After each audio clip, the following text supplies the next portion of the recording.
मैं इतना टेंशन में रहता था कि एक तो मर जाऊं या फिर घर के लोगों के लिए कुछ करूं।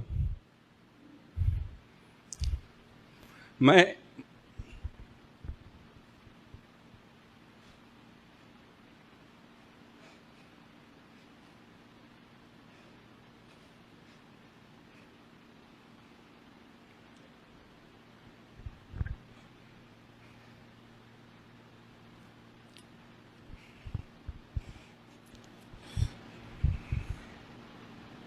मैं चाह के भी मेरे घर वालों के लिए कुछ नहीं कर पाता था। मैं निराशा में था।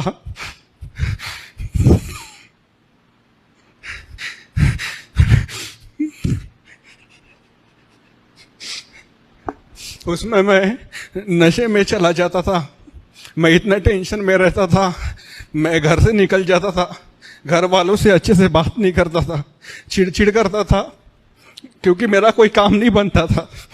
मैं चाहता था कि मेरे घर वालों को एक अच्छे जगह पे लेके जाओ, एक अच्छे घर में लेके जाओ, अच्छा खाना दूँ, क्योंकि जिस घर में हम लोग रहते थे उस घर में, वो घर पूरा टीन का था। बरसात में इतनी गर्मी होती थी कि हम लोग रह नहीं सकते थे। ठंडी में इतना ठंडी लगता था कि हमको 4-4 5-5 कंबल लगते थे। बरसात में इतना बरसात होता था कि हमको ऐसे कटोरे लेके रहना पड़ता था।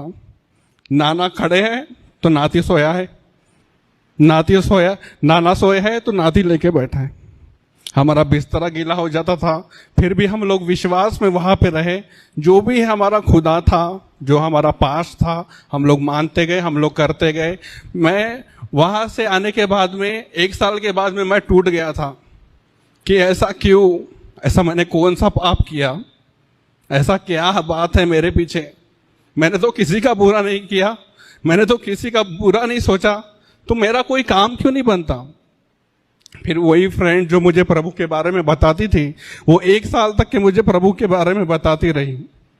मैं नहीं सुनता था, मैं अपना बताता था, मैं अपने देवताओं के बारे में बताता था, जो मुझे पता था वह विश्वास में बोलता था। वो बोलते थे नहीं, आप एक बार बाइबल पढ़ के तो देखो, आप एक बार बाइबल पढ़ के तो देखो। मैं बोलता नहीं। फिर मैं सोचने लगा कि ये व्यक्ति सिर्फ बोलता है बाइबल पढ़ के देखो। मेरी मम्मी वहां गए, इतना सब कुछ किए, इतना पैसा लुटाए, ये तो सिर्फ बोलते सिर्फ बाइबल पढ़ के देखो। फिर मैं बोला ठीक है, मैं नॉर्मल तरीके से बाइबल पढ़ूंगा। इतना मैंने पढ़ाई लिखाई किया, जैसा भी किया होगा, टूटा फूटा जो भी मैंने किया, ठीक है, मैं नॉर्मल तरीके से बाइबल पढ़ना चालू किया। उन्होंने मुझे बाइबल ऐप दिया। उसके बाद में मैं धीरे धीरे बाइबल पढ़ने लगा। पढ़ते पढ़ते मैं, यानी कि मेरा छोटा रूम था किराए का, ये जो इसका आधा है, इतने रूम में हम लोग रहते थे। बाजू में मेरा बेड था, यहाँ पे खाना बनता था, वहाँ पे हमारा पूरा मूर्ति का जो भी घर में पूजा पाठ का था, मंदिर, वो सब वहाँ पे रहता था। तो मैं वहाँ पे घर में अकेला रहता था। मैं बाइबल पढ़ना चालू किया।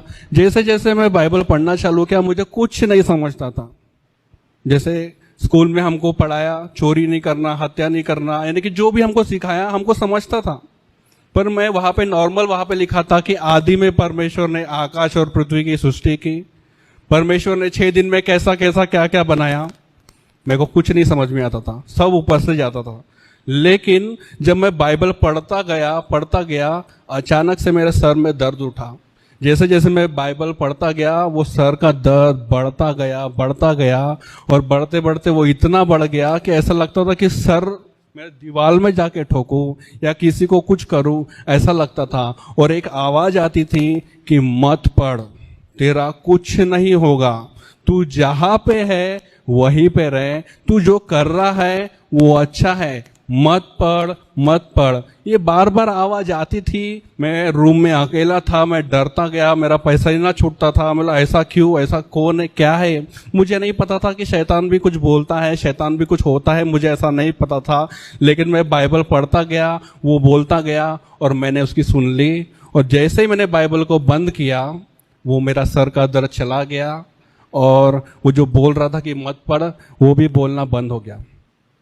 तब मैंने बाइबल को गलत समझा कि बाइबल यानी कि मैंने जैसे पढ़ रहा था तो मेरा सर का दर्द हो रहा था, पढ़ते पढ़ते अगर मैं बीमार पड़ गया तो ऐसा हो गया तो वैसा हो गया, तो बहुत सारी बातें मेरे दिमाग में चलती थी। फिर एक हफ्ते का बाद में जिन्होंने मुझे बाइबल दिया था वो पूछते थे कि कहाँ तक की बाइबल पढ़े आपने, तो मैं बोलता था कि नहीं मुझे बाइबल नहीं पढ़ना, बहुत पढ़ लिया मैंने। जैसा मैं पढ़ता था मेरा सर दर्द होता था, इतना सर दर्द होता था कि इधर ऐसा बहुत मुझे अजीब लगता, और कोई बोलता है कि मत पढ़ तेरा कुछ नहीं होगा कुछ नहीं होगा करके।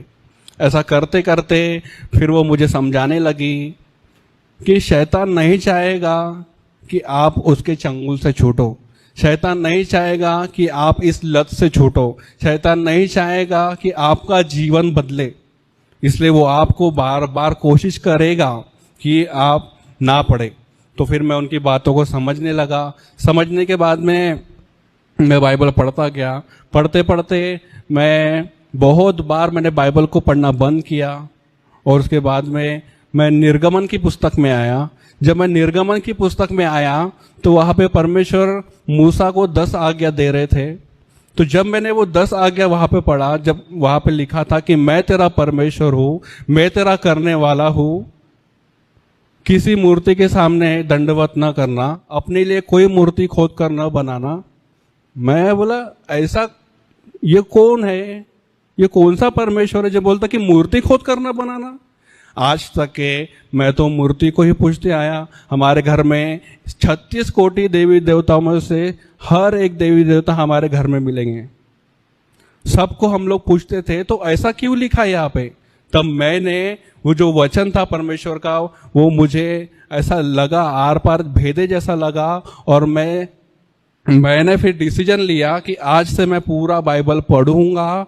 उसके बाद में मैं खुद डिसीजन लूंगा कि बाइबल सही है या फिर ये जितने भी क्रिश्चियन लोग हैं, मसीह लोग हैं जो बोलते हैं कि प्रभु यीशु मसीह जीवित है, वो ऐसा है वैसा है, या फिर इनकी सिर्फ बातें हैं।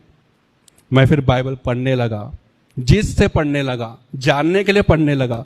जैसे जैसे मैं पढ़ने लगा, पढ़ते पढ़ते मैं उठते बैठते लेटते चलते फिरते जहाँ जहाँ मुझे समय मिलता था मैं बाइबल ही पढ़ता था। मेरे घर के लोगों को लगता था कि मैं सिर्फ गेम खेल रहा हूँ या फिर किसी से बात कर रहा हूँ या कुछ कर रहा हूँ। मैं सिर्फ बाइबल पढ़ता गया। पढ़ते पढ़ते मेरा मुंह ऐसा था कि मैं बिगर गाली के बात नहीं करता था, बिगर गाली के मेरे से बात ही नहीं होती थी। बड़े लोग हैं ठीक है अच्छे से रहेंगे, पर जैसे ही अपने संगति में गए, दोस्त यारी में गए, तो बस गाली। जैसे जैसे मैं बाइबल पढ़ता गया परमेश्वर ने मुझे उस गाली से छुटकारा दिया। जैसे जैसे मैं बाइबल पढ़ता गया मुझे अनेक ऐसा कोई शौक नहीं है जो मैंने नहीं किया। बचपन से लेके मुझे शैतान गलत इसमें लेके गया, मुझे इतना चतुर बनाया ये सब शौक पानी करने के लिए कि कभी मेरे मम्मी को भी भनक नहीं पड़ी, मेरे नाना नानी को भनक नहीं पड़ी कि मेरा बेटा ऐसा है या फिर उसके दोस्त ऐसे हैं। कभी भी उनको भनक नहीं पड़ी। और मैं बाइबल पढ़ता गया और उसके बाद में पूरा मेरा जितना भी आदत था परमेश्वर ने उससे छुटकारा दिया। मुझे प्रार्थना करने भी नहीं आती थी, मैं टूटा फूटा प्रार्थना करता था और मैं घर वालों से बहुत डरता था ताकि घर वालों को ये बाइबल पढ़ना मैं प्रार्थना करता हूँ या फिर चर्च जाता हूँ ये पता ना चले। मैं लेटते लेटते प्रार्थना करता था, लेकिन परमेश्वर ने मुझे वो लेटते लेटते यानी कि मैं लेटे लेटे प्रार्थना करता था, लेकिन मुझे खड़ा होके परमेश्वर ने प्रार्थना करने लायक बनाया। मैं प्रार्थना करता गया। 9 महीने के बाद में मेरे घर में पता चला कि मैं बाइबल पढ़ता हूँ, मैं प्रार्थना करता हूँ और मैं चर्च जाता हूँ करके। वो समय दिवाली का समय था। मेरे घर वाले बोल रहे थे कि पूजा करने के लिए बोल रहे थे, बोला नहीं मुझे नहीं करना। तो मेरे ऊपर चिढ़ गए, क्यों नहीं कर रहा? तो मैं बोला कि नहीं मुझे नहीं करना है। तो फिर उसके बाद में उन्होंने प्रसाद दिए, तो बोले ये प्रसाद ले। मैं बोला नहीं खाना है करके। वो मेरे ऊपर चिढ़ गए, ऐसा क्यों कर रहा? उसके बाद से वो लोग मेरे ऊपर ध्यान देने लग गए। ध्यान देते देते उनको पता चला कि मेरा लड़का बाइबल पढ़ता है, मेरा लड़का प्रार्थना करता है, मेरा लड़का चर्च में जाता है। मेरे घर के लोग मेरे खिलाफ हो गए, मेरी मम्मी नाना नानी मेरे खिलाफ हो गए और वो मुझे अलग अलग तरीके से ताने मारने लगे कि तू नालायक है, तू निकम्मा है, ऐसा बहुत बोलते थे। मैं